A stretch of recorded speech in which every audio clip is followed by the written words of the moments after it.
Bismillahirrahmanirrahim. Assalamualaikum warahmatullahi wabarakatuh. Alhamdulillahi rabbil alamin wal aqibatu lil muttaqin wala udwana illa 'alal zalimin. Asyhadu an la ilaha illallah wa asyhadu anna Muhammadan 'abduhu wa rasuluhu la nabiyya ba'dah. Amma ba'du.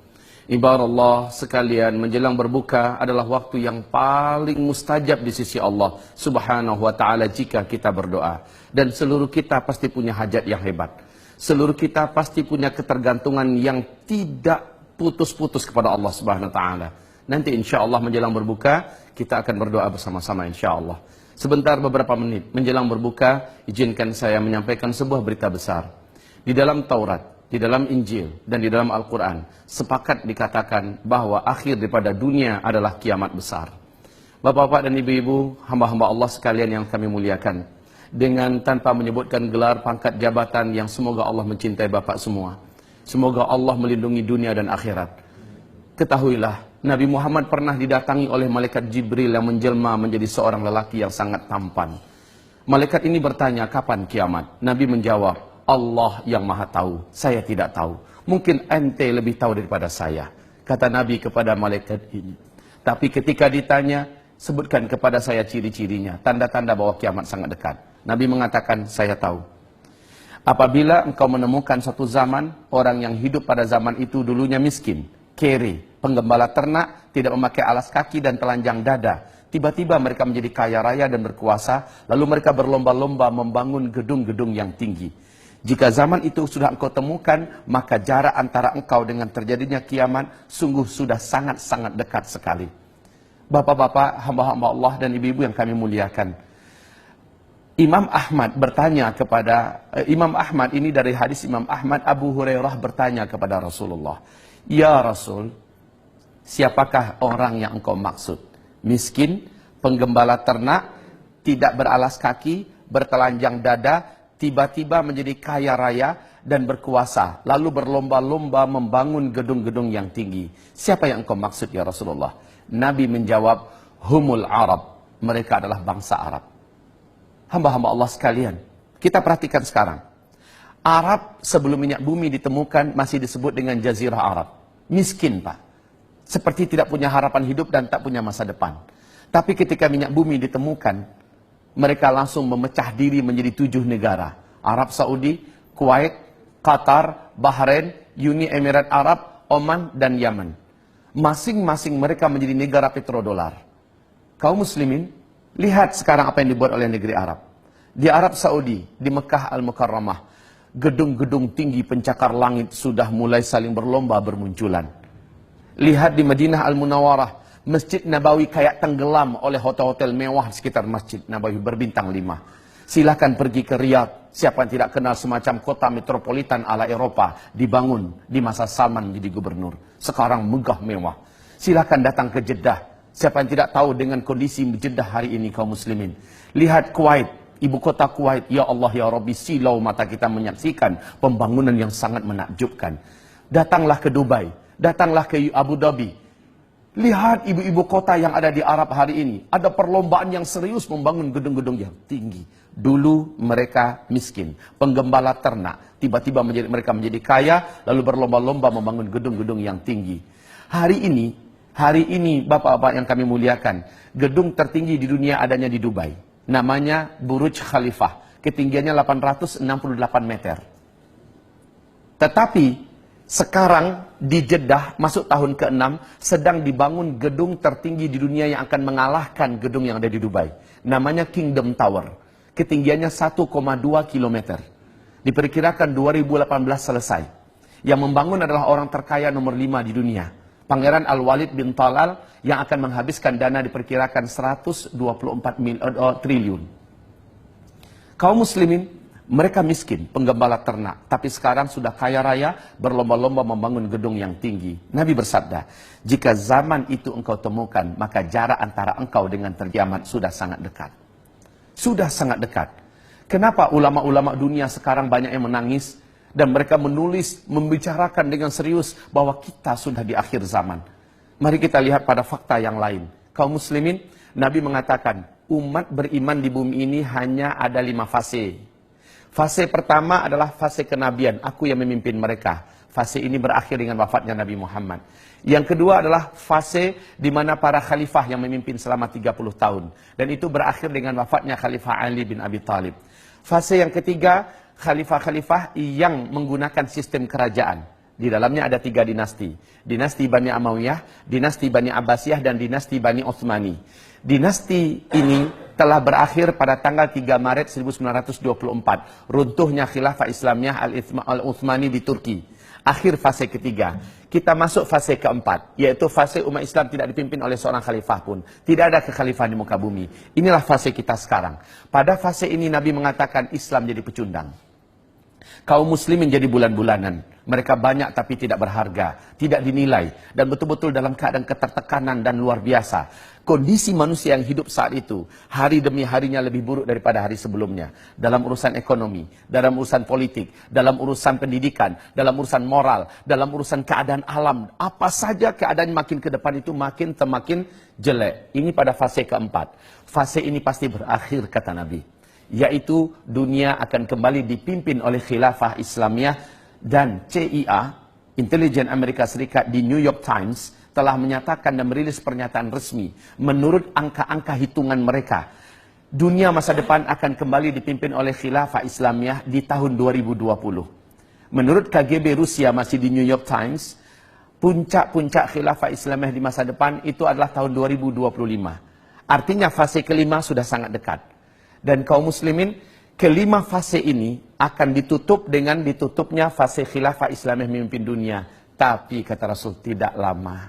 Fase kelima hanya berjalan maksimal 9 tahun saja. Bukan 900 tahun. Bukan 90 tahun, hanya 9 tahun saja. Fase ini dipaksa ditutup oleh Allah dengan cara seluruh orang Islam dan orang yang beriman kepada Allah di muka bumi serentak meninggal dunia. Kenapa? Terjadinya tanda besar kiamat yang ketujuh. Pada tanda besar kiamat yang ketujuh, seluruh orang yang beriman di bumi serentak Allah wafatkan. Bertiupnya angin lembut dari negeri timur atau dari Yaman, angin ini segera membungkus bumi. Orang yang beriman, dimanapun dia berada, apakah dia ada di puncak gunung, di dalam gua, di lembah-lembah, di pulau, di mana saja, asal dia masih ada iman kepada Allah, walaupun imannya hanya seujung kuku, angin itu akan datang kepadanya. Ketika dia disentuh oleh angin itu, terhirup oleh dia angin tersebut, dia pun meninggal di sana. Serentak seluruh orang beriman di muka bumi meninggal dunia. Kaum muslimin, ini Allah ceritakan di dalam Al-Quran. Nabi sebutkan dalam hadis-hadis yang sahih. Nah, hamba-hamba Allah yang kami muliakan, Bapak Ibu tahu berapa lama sebenarnya 5 fase ini? Subhanallah. Di dalam hadis dari Abu Daud, sekalipun hadis ini didhaifkan, bahkan ada yang statusnya dhaif jiddan, tetapi status hadis ini telah dikuatkan menjadi hasan li ghairi, bahwa Nabi mengatakan 5 fase ini di sisi Allah hanya 1.500 tahun paling lama. 1.500 tahun itu hitungan hijriah, dan kita sekarang sudah 1437 hijriah. Hijriah itu dihitung sejak Nabi hijrah dari Mekah ke Madinah. Sementara menghitung umur umat Nabi atau umat Islam di bumi ini sejak Nabi diutus sebagai Nabi dan Rasul. Sampai wafat serentak umat Islam di dunia, barulah 1.500. Kalau sekarang 1437, 13 tahun belum terhitung di Mekahnya Nabi, ditambahkan ke 1437. Berarti sekarang sudah 1450 kita orang Islam di bumi ini hidup. Maknanya, di hadapan kita, wahai hamba-hamba Allah yang kami muliakan, di hadapan kita untuk orang Islam hanya tersisa paling lama 50 tahun lagi. Lalu kita semua akan Allah wafatkan serentak. Siap nggak siap kita, terima nggak terima kita, Allah telah menetapkan sebagai penguasa absolut di langit dan di bumi. Bapak mungkin tercengang mendengarkan ini. Bapak mungkin kaget mendengarkan ini. Tetapi sungguh demi Allah, risalah yang saya sampaikan ini telah sampai ke Arab Saudi, telah sampai ke Amerika. Insya Allah dengan izin Allah di New York, tak lama lagi saya akan diundang menyampaikan materi ini. Di Australia saya telah menyampaikan materi ini. Kita sudah sangat dekat dengan akhir zaman. Hamba-hamba Allah yang kami muliakan. Yang paling mengejutkan adalah Nabi menyebutkan ada 10 tanda besar kiamat. 10 tanda besar kiamat ini tidak akan terjadi kiamat sampai yang 10 ini muncul seluruhnya. Dan yang 10 ini harazatun manzumatun fi silk. Iyuqta'u silkun yatba'u ba'duha ba'dan. 10 tanda besar kiamat ini seperti butir-butir berjan. Yang di tengah-tengahnya ada ruangan kosong dapat dimasukkan tali atau benang. Jadi antar satu dengan yang lain itu terhubung gara-gara adanya tali yang menghubungkan. Di bagian bawahnya disimpul. Sehingga tertahan untuk keluar. Iyuqta'u silkun. Ketika simpul bawah itu dipotong, diputus, meluncurlah butiran yang pertama. Apa yang terjadi dengan butiran kedua? Langsung menyusul dengan cepat. Butiran ketiga menyusul juga lebih cepat. Pap, pap, pap, pap, pap, pap, seluruhnya keluar. Artinya, kalau yang pertama sudah terjadi, yang kedua menyusul dengan cepat. Nggak pakai 1000 tahun jaraknya. Nggak pakai 100 tahun. Tidak pakai 10 tahun. Tidak. Sangat cepat sekali. 10 tanda besar kiamat ini yang pertama adalah terjadinya dukhon. Apa itu dukhon? Kabut debu yang teramat sangat tebal dan panas membungkus bumi selama 40 hari. Saking tebalnya, kata Rasulullah, tidak diketahui kapan malam, kapan siang. Kemudian kabut ini sangat panas. Saking panasnya, kata Rasulullah, orang-orang kafir di muka bumi dan orang-orang Islam yang suka buat dosa sebelum terjadinya dukhon itu sampai melepuh kulit-kulit mereka, menjadi jelek bentuk rupa mereka. Tapi orang beriman yang amal solehnya banyak, sebelum ini terjadi mereka beramal soleh yang banyak, Allah jadikan mereka selamat dan kebal, dan mereka hanya seperti terserang flu dan demam saja. Masya Allah. Setelah dukhon selesai, bumi kembali terang, matahari kembali nampak. Apa yang terjadi? Petaka besar. Pertama, seluruh teknologi di muka bumi sudah terhenti. Tidak ada listrik, tidak ada sinyal, internet, handphone sudah hilang seluruhnya. Ini yang dikatakan oleh Rasulullah, ketika Al-Mahdi nanti muncul, kalian semua akan kembali seperti zaman sekarang. Kalian akan perang dengan menggunakan pedang, dengan tombak, dengan panah, dan menunggang kuda kembali. Albert Einstein saat didesak oleh lebih 2000 wartawan seluruh dunia, beliau mengatakan tentang perang dunia ketiga. Dalam keyakinan dan analisa kami, perang dunia ketiga nanti adalah dengan senjata manual.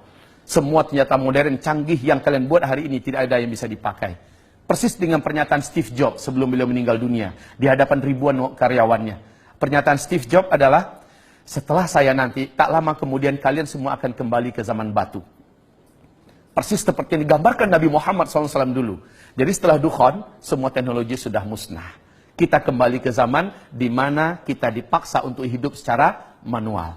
Dan ini yang sangat menakutkan, Pak. Kenapa? Berikutnya, gara-gara dukhon, seluruh yang ada di muka bumi ini, tanam-tanaman, tumbuh-tumbuhan, pada banyak yang mati. Kelaparan merata di mana-mana. Gara-gara lapar, kata Rasul, banyak chaos dan keributan. Kekacauan demi kekacauan, memperebutkan makanan sampai membunuh tetangga pun terjadi. Dan ini akibat daripada sulitnya dan langkanya makanan. Iklim udara menjadi sangat panas. Setelah itu manusia mulai putus asa hidup. Sampai-sampai orang yang paling kuat imannya, kata Nabi, kalau lewat dekat kuburan dia berkata, alangkah enaknya orang yang dalam kuburan itu kalaulah saya bisa ditinggal di dalam seperti mereka. Ini orang beriman loh ngomong. Sementara orang yang tidak beriman, mereka akan putus asa hidup. Mereka hanya memilih salah satu di antara dua cara. Menjadi brutal untuk mempertahankan hidup, atau bunuh diri, mengakhiri hidup. Setelah itu, Masya Allah, waktu azan masuk, Bapak Ibu, silahkan berbuka. Air sudah ada di hidangan Bapak-Bapak. Semoga Allah menerima amal ibadah puasa kita. Sambil Bapak berbuka, izinkan saya 5 menit lagi, boleh? Silahkan Bapak berbuka. Semoga Allah terima amal ibadah puasanya. Saya lanjutkan sedikit, Bapak Ibu. Kemudian kata Nabi, setelah itu keluarlah Dajjal. Tidak seorang Nabi pun dan Rasul pun yang ada di muka bumi ini, terima kasih, melainkan memperingatkan umatnya masing-masing tentang Dajjal. Dajjal ini memiliki kemampuan yang menyebabkan seluruh dukun dan dunia sujud kepadanya.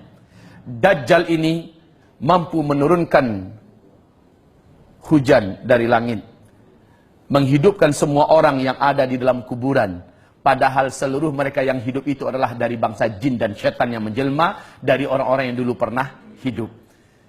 Dajjal ini akan menyebabkan manusia-manusia menguap imannya dan mereka menjadi murtad kepada Allah. Bapak Ibu, Dajjal mengaku sebagai Tuhan. Dan banyak yang percaya. Banyak yang sujud menyembah Dajjal. Dan yang paling banyak menyembah Dajjal, kata Rasulullah, dari umatku nanti adalah kaum wanita. Sementara tanda-tanda Dajjal akan keluar di dalam hadis Sahih Muslim ada dua. Yang pertama, apabila pohon-pohon di kebun kurma Baisan sudah tidak berbuah. Bapak tahu perkembangan sekarang?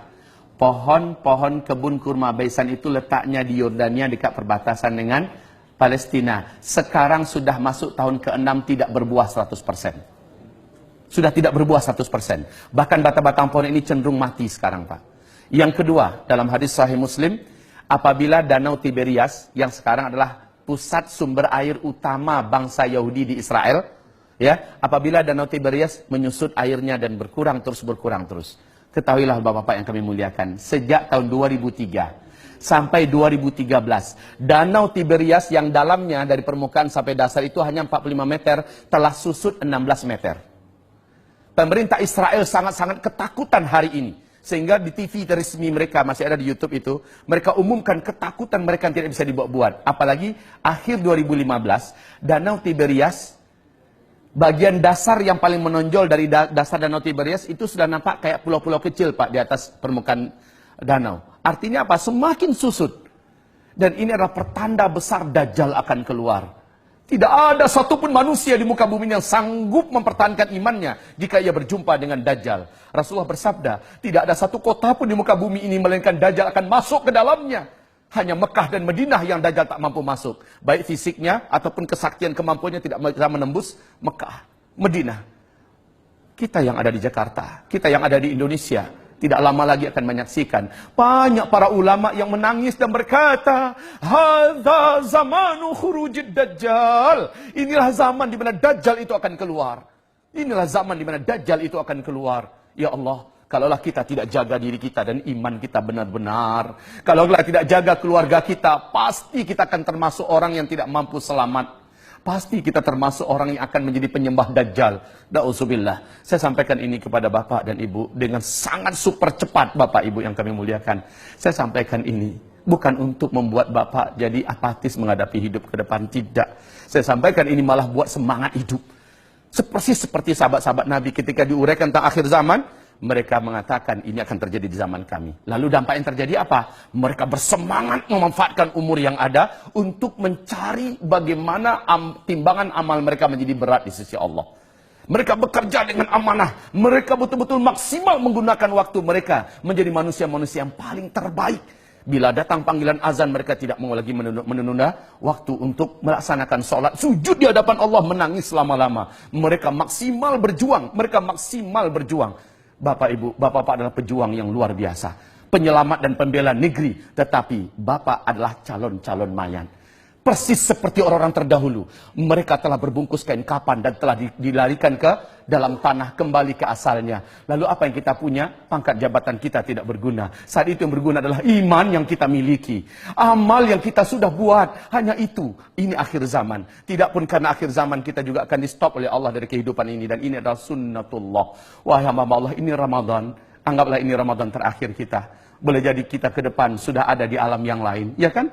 Kita tidak tahu rahasia apa yang akan Allah sembunyikan untuk diri kita. Yang pasti masa depan sudah semakin gelap. Tetapi kita masih hidup sekarang. Selagi masih hidup, maksimallah berbuat. Maksimallah berbuat. Jadilah manusia-manusia terbaik yang akhirnya dapat dibanggakan di bumi, dapat dibanggakan di langit, di dunia, bahagia, di akhirat, di dalam surga. Amin. Ya Rabbal Alamin. Mari kita berdoa. Kita harapkan doa ini naik ke langit dan Allah turunkan segala kebaikan untuk kita semua. Astaghfirullahalazim. Astaghfirullahalazim. Astaghfirullahalazim. Alladzi la ilaha illa huwal hayyul qayyum wa atubu ilaih. Allahumma ighfir lil muslimina wal muslimat wal mu'minina wal mu'minat al ahya'i minhum wal amwat bi rahmatika ya sami'un qaribun mujibud da'awat. Ya Allah, Ya Rahman, terimalah amal ibadah puasa kami satu hari ini, Ya Allah. Dan jadikanlah berbuka kami ini adalah berbuka yang Kau berkahi, Ya Allah. Berilah kami kegembiraan dengan menjadi ahli surga karena kami telah mematuhi agama-Mu, Ya Allah. Ampuni dosa-dosa kami di masa lalu yang pernah kami buat dalam keadaan lupa, dalam keadaan sadar atau tidak sengaja. Kami adalah manusia, bukan malaikat, ya Allah. Dan kami punya nafsu serta digoda syaitan. Pasti banyak dosa maksiat yang sudah kami buat. Ampuni dosa-dosa kami, ya Allah. Bila ternyata kami adalah manusia-manusia yang hidup di akhir zaman, dan kami akan menghadapi huru-hara dan petaka yang besar, sungguh iman kami sangat tipis dan amal kami masih sangat-sangat sedikit. Ya Allah, janganlah Engkau biarkan kami, janganlah Engkau jadikan kami termasuk yang hanyut dalam fitnah akhir zaman. Selamatkan kami semua, ya Allah. Selamatkanlah para panglima-panglima kami yang ada, jenderal-jenderal kami yang ada, petinggi-petinggi militer ini yang ada, ya Allah. Berikanlah mereka hidayah-Mu, kuatkanlah iman di hati mereka, ya Allah. Kuatkanlah iman di hati mereka, ya Allah. Kuatkanlah iman di hati mereka. Jadikanlah mereka mencintai masa depan dan akhirat mereka lebih besar daripada cinta kepada dunia yang ada. Ya Allah, jadikanlah mereka semuanya mencintai Islam dan kaum muslimin melebihi segala-galanya. Jadikanlah mereka sebagai calon-calon penghuni surga-Mu kelak, ya Allah. Lindungi mereka dan selamatkan mereka dari api neraka-Mu, ya Allah. Dan janganlah biarkan Dajjal berhasil menjadikan mereka bala tentaranya, ya Allah. Tapi jadikanlah mereka bala tentara-Mu, ya Allah, di akhir zaman, di mana mereka hanya berpihak untuk-Mu dan hanya demi-Mu dan karena-Mu, ya Allah. Ya Allah, ya Rahman, ya Rahim. Terimalah amal ibadah mereka semua. Terimalah solat mereka, puasa mereka, umrah dan haji mereka, sedekah dan infak mereka. Jadikanlah hati mereka mengkilat terang benderang karena cahaya iman yang Kau masukkan. Ampuni, ampuni, ampuni seluruh mereka, kami semua tanpa terkecuali. Ya Allah, selamatkanlah keluarga kami seluruhnya dari fitnah dan huru-hara petaka akhir zaman. Ya Allah, ampunilah seluruh apapun yang sudah kami buat dengan terpaksa atau dalam keadaan sukarela. Apapun yang sudah kami buat, ampuni seluruhnya, ya Rabbal Alamin. Ya Allah, ya Rahman, ya Allah, ya Rahim, ya Mujibas Sa'ilin, inna natubu ilaik wa nastaghfiruka ya Rabbal Alamin. Rabbana atina fid dunya hasanah wa fil akhirati hasanah wa qina adzaban nar. Subhana rabbika rabbil izzati amma yasifun wa salamun alal mursalin walhamdulillahi rabbil alamin. Allahumma amin. Sallallahu alaihi wasallam. Demikian dari saya, mohon maaf setelah mengambil waktu Bapak lebih daripada waktu berbuka. Mari kita baca surat Wal Asri, Bapak-bapak. Bismillahirrahmanirrahim. Wal asri innal insana lafi khusr illa alladhina amanu wa 'amilus salihat wa tawasaw bil haqq wa tawasaw bis sabr. Allahumma arhamna bil Quran wa sadaqallahul azim. Nabi berkata, siapa yang akan berdiri di tempat duduknya lalu dia membaca doa kafaratul majlis, sebelum ia berdiri Allah sudah gugurkan seluruh dosa-dosa kecil yang perbuat sebelum itu. Mari kita baca bersama-sama, ya Pak, ya. Subhanakallahumma wa bihamdika asyhadu an la ilaha illa anta astaghfiruka wa atubu ilaika. Amin ya rabbal alamin. Walhamdulillahi rabbil alamin. Wabillahi taufiq wal hidayah. Mohon maaf lahir batin. Wassalamualaikum warahmatullahi wabarakatuh.